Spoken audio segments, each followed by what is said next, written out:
Hey, what's up, Pizzaholics?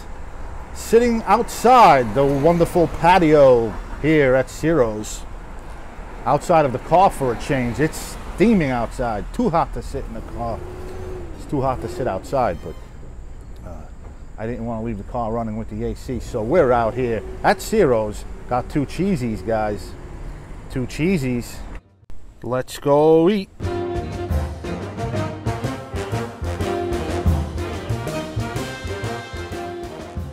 Now, for those of you who don't know, Ciro's is owned and operated by the same family that owns Joe and Pat's. And the pizza looks very similar to Joe and Pat's, with a few differences. So let's go and find out what those differences are. Are they for the good or the bad? Well, for the most part, guys, this pizza is extremely thin.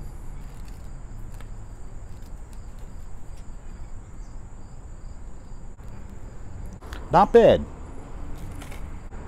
Let's dig in, guys.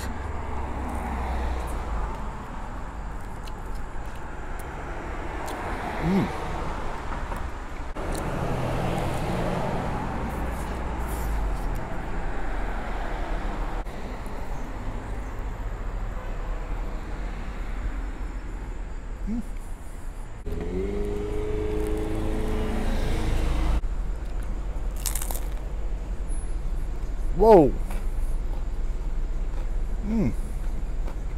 All right, guys, let's move into the lab and analyze.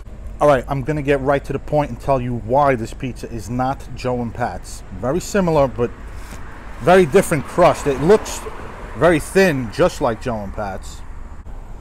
Char level, pretty close. It's not as pliable as Joe and Pat's. Their progenitor, Joe and Pat's, features a crust that is as thin as it gets before becoming a cracker. This is very similar to like matzo bread or a cracker, because over at Joe and Pat's, the pizza over there is as thin as this.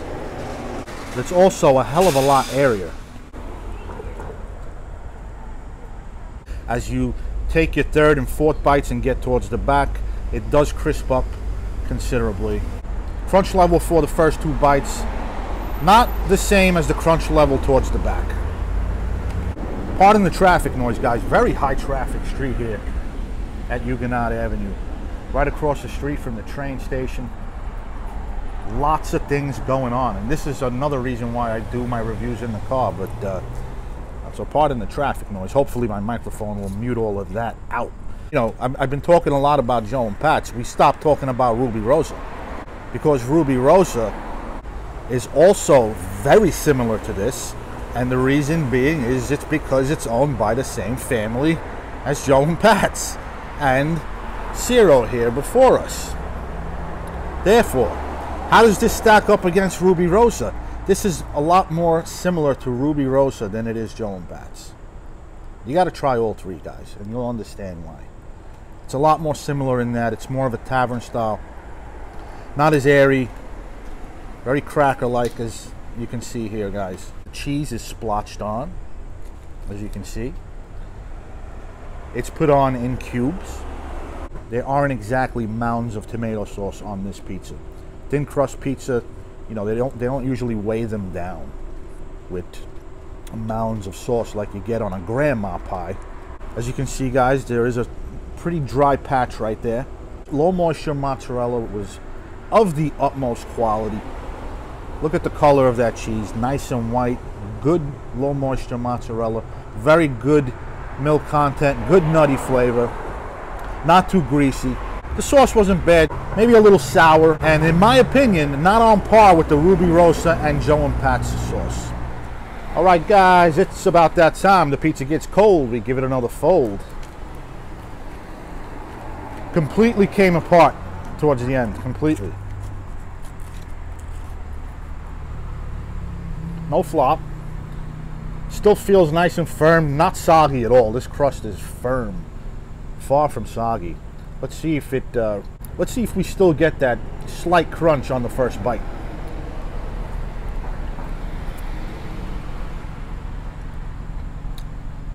Very slight. Pretty decent pizza. Oh man, I'm gonna finish this before I score it. Guys, you know me, I'm not the biggest bar pie fan. I want to bite into bread, not a cracker. And its older sibling, Joe and Pat's, they make that super thin crust and it still feels like bread and not a cracker. And that's something they didn't do here, and that's something they don't do at Rubirosa in Manhattan as well. But I like the sauce better at Rubirosa. I think that was some of the best tomato sauce I've ever had on a pizza at Rubirosa. This was a bit, I don't know, I don't know for sure, but it seemed a little more pasty, a little more sour, and a little too sweet for me. Now, despite this style of crust's unique structure and level of char, I'm going to give it a 3 out of 5. It's subjective, based on personal preferences. I'm not the biggest bar-style pizza fan, so a 3 out of 5 it is. As for the sauce, I'm giving it a 3 out of 5 as well.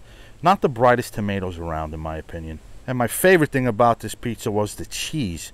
Low moisture mozzarella. I'm beginning to appreciate good quality low moisture cheese a little better. So 4 out of 5. So I'm going to go 7-8. 7-8 for Ciro. Absolutely a pizza with its own character. The only pizza that I'd compare it to is Rubirosa and Joe and Pat's. How many times did I say those names during this review? So in a nutshell, guys, very unique pizza. You're not going to find pizza like this unless you go to a place owned by the family who runs this pizza empire here in Staten Island and into Manhattan. It's different. It's different. Super light. 2 slices. You're going to be hungry in a couple hours. They got that $11 special Monday through Wednesday. Same special that they run over at Joe and Pat's. There's that name again, Joe and Pat's. I think I've said it 30 times during this review. They're running the same special, except at Joe and Pat's it's Monday to Tuesday. Here it's Monday to Wednesday. So come out and get this thing. And while you're here, get yourself a spumoni down the street, right down the street at Ralph's Ices. Kind of emulate that L&B experience a little bit. So that's it for me, guys. Hope you enjoyed this one. Remember to smash that like, hit that subscribe button. And until next time, guys, keep those bellies full, preferably with some unique, characteristic pizzas such as Ciro's.